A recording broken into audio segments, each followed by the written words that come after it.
Hello everyone, it is Rick Passek, FlyFish Fanatic, and welcome to my tying bench. Still here in Manzanillo. When I recorded this, probably by the time it goes up, I'll be in Mexico City or San Cristobal.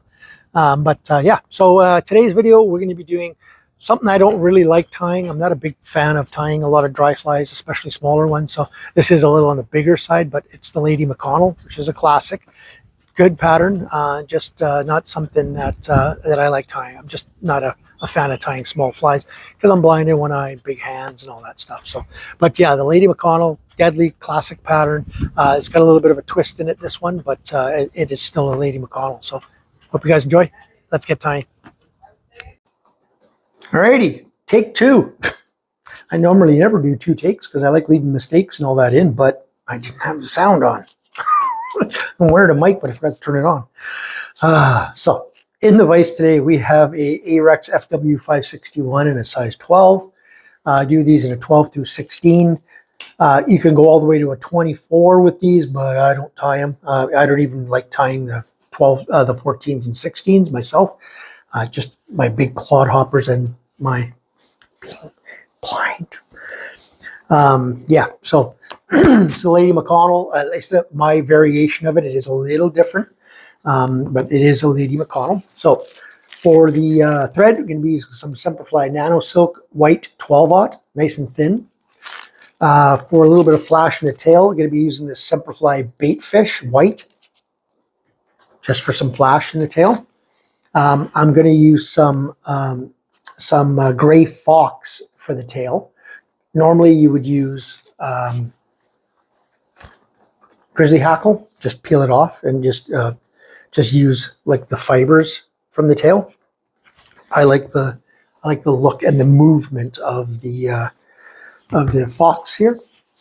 For the body, I'm going to be using some Hen's Hair Dubbing Plus, like that little bit of flash in it, and it's going to be an orange body, and the thorax is going to be this brownish orange right beside it. So these two here. Okay, then for the shellback, deer hair, I actually like using caribou or reindeer. I just couldn't find it in my stuff. I'm still traveling, so half this stuff is hard to find. And then obviously some grizzly for the hackle in the front. Now there is a variation I tie where I use white instead of grizzly. I use white. It's for a couple of systems that I fish, that the fish I find really like that white. So, but this is going to be, besides the tail, a little bit more on the traditional Lady McConnel. But, sorry, trying to do this reaching. I'm not a big fan of dry flies, as you guys know, like tying dry flies. Just because of my eyesight and my big fingers, never have been. For those of you that don't know, I've got a glass eye. I lost my eye to a firecracker when I was 15. So, yeah, it's something I've dealt with most of my life.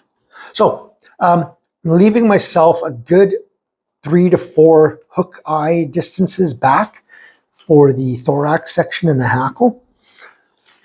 I'm going to grab myself 2 to 3. Don't go overboard here because you're going to double them over, but 2 to 3 strands of the flash. I stick it way past. This stuff is cheap as borscht when you think about it in the long run. So, okay, and then I'll just give it a fold over. Tie that in all the way back to the bend of the hook or the barb if you have one, if you're not using barbless.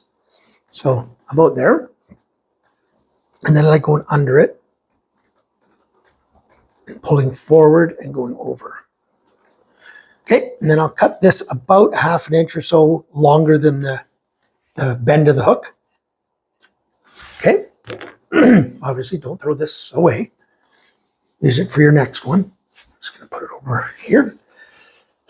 Really got a frog in my throat today. Every once in a while when I start doing these videos, because of all the talking, I get a lot of these. I got a frog in my throat, but I don't know. So cut off some of the fibers from the gray fox.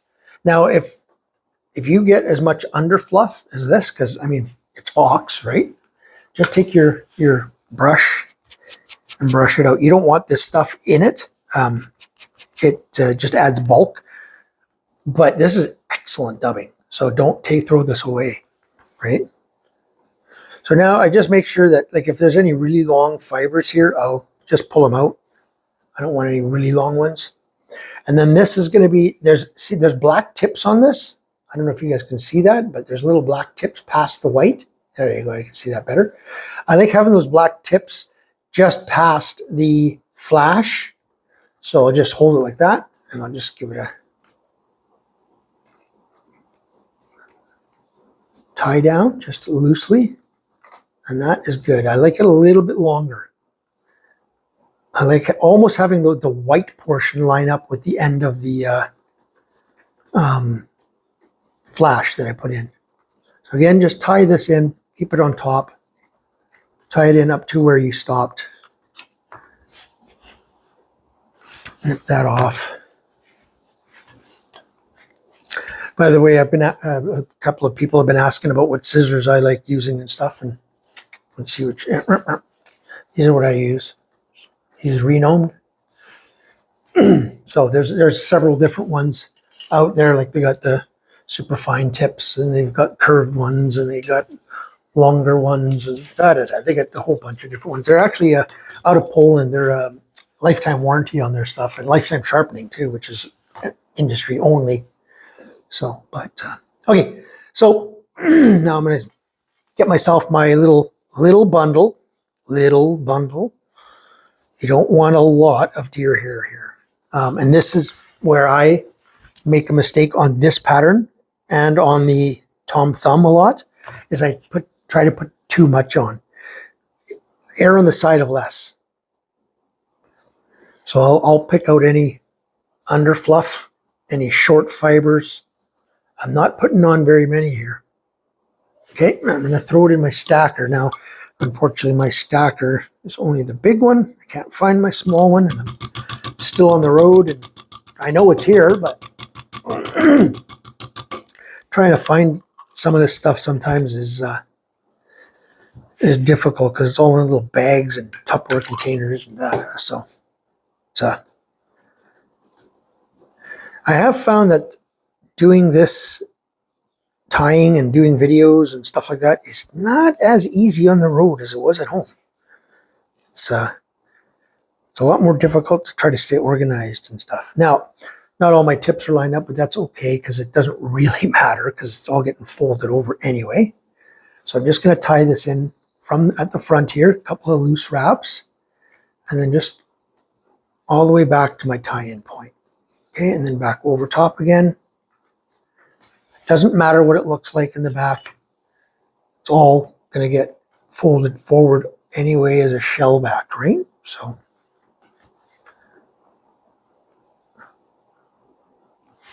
keep cutting some of that off and then just going through it a bit. Now, the one thing you do want to make sure is make sure that it doesn't, that their deer hair doesn't go off over to the side too much, because you don't want a side on these. This is more of the shell back, right? All right, bit of wax my thread. I'm going to shorten that up a bit just so I can come back. I'm going to take my orange. So for those that want to buy the actual hens, this is the Hair Dubbing Plus, and it is the number 6. Now, use what you have. There's so many dubbings out there that are so good. Vicuna's got some good dubbing. Semperfly's got some good dubbing. But for this type of pattern, I just absolutely love this Hair Dubbing Plus. I use this Hair Dubbing Plus a lot, actually. It's one of my favorite, period, dubbings. Super soft, easy to dub, got a little bit of that flash in it. Depending on how tight you dub on, it can be really buggy, right? So just it's Yeah. I think these guys absolutely hit a home run with this one, in my opinion. This, right? Alrighty. So now that I'm all the way forward, I'm just going to carefully grab all of this material, try not to get any of the tail in, and try to keep it up on top and as lined up straight as possible. Okay, and I just want to check, make sure it's tight enough. Yeah, that looks okay. So now just a little trick with deer hair. Just lift 3 or 4, go through it, lift 3 or 4 more, go through it, lift the rest, go through on front. Caught one there. And then do it again if you want. 2 or 3 or 4, 2 or 3 or 4. Just helps lash everything down all the way through. Okay, carefully get in there. Cut off all your deer hair. Again, just make sure that's lashed down nicely. Now I'm going to select a grizzly hackle here. I'm going to try to see if I can get one that's not too crazy long. This, I've picked through this cape pretty good, so there's not a lot of really good fibers left on here. There's a lot of really small ones, but even then. So, a little long. Okay.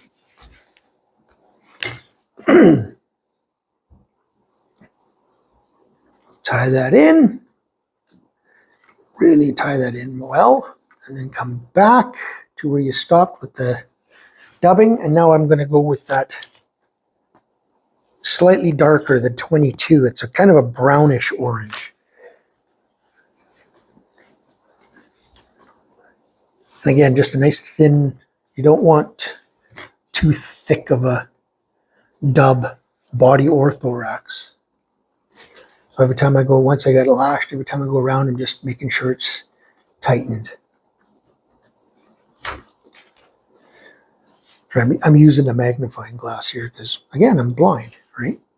So every once in a while I'm smacking it. Just going to pull something off. Get to the front. Hackle plier.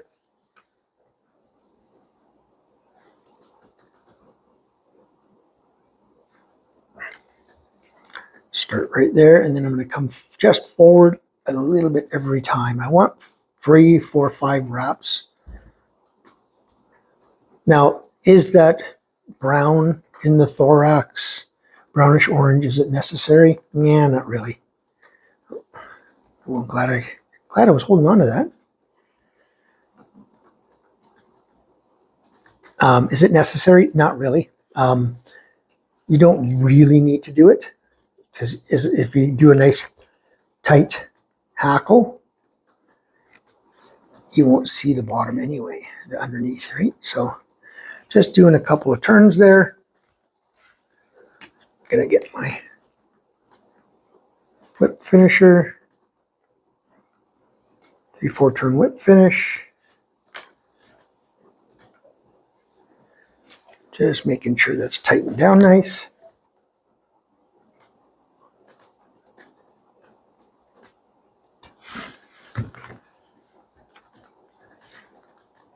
Now I can try to just jiggle this a little bit. Let's just see if it'll break. If it does, great. If it doesn't, I'm going to cut it.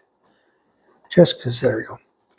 Okay, now I'm just going to just brush that out a bit. Just making sure. If there's any real stragglers like going all wonky, then I might cut them off, but I don't actually mind it. The buggier, the better. A couple of those up front kind of are bugging me, but whatever. So there it is. That's the finished fly. Like I said, the traditional would have the grizzly in the tail instead of the fox.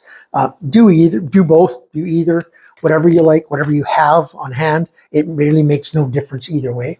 And then if you've got spikier cock hackle, like stiffer, spikier, use that because it'll help hold it up in the water column a little bit better. This one, because this hackle is pretty soft, it'll probably sit more in the surface film than it will on top. So, alrighty, there you go. Again, keep the body thin too, right? It's not much different. Lady McConnell is not much different than the Tom Thumb, just a little bit different. So, hope you guys enjoyed that one. Dry line. I do really well with these in lakes and in rivers. Just dry line. Let this thing float down rivers. Let it float naturally. No drag. And then in lakes, I like throwing this out, letting it sit for, if I see some rising fish, not splashing, just rising, just sipping, just below surface, just sipping off the surface. I'll put these on. This is a fairly big one in a size 12. A size 16, 18 are probably more common. And then, like I said, cast it out there, let it sit for 10, 15 seconds, figure eight retrieve with a little tiny pop, let it sit, figure eight retrieve, little pop, let it sit, right, all the way back. So, alrighty, hope you guys enjoyed that. If you subscribed, thank you. If you have not, consider doing so. We'll see you guys on the next time video. Till hands.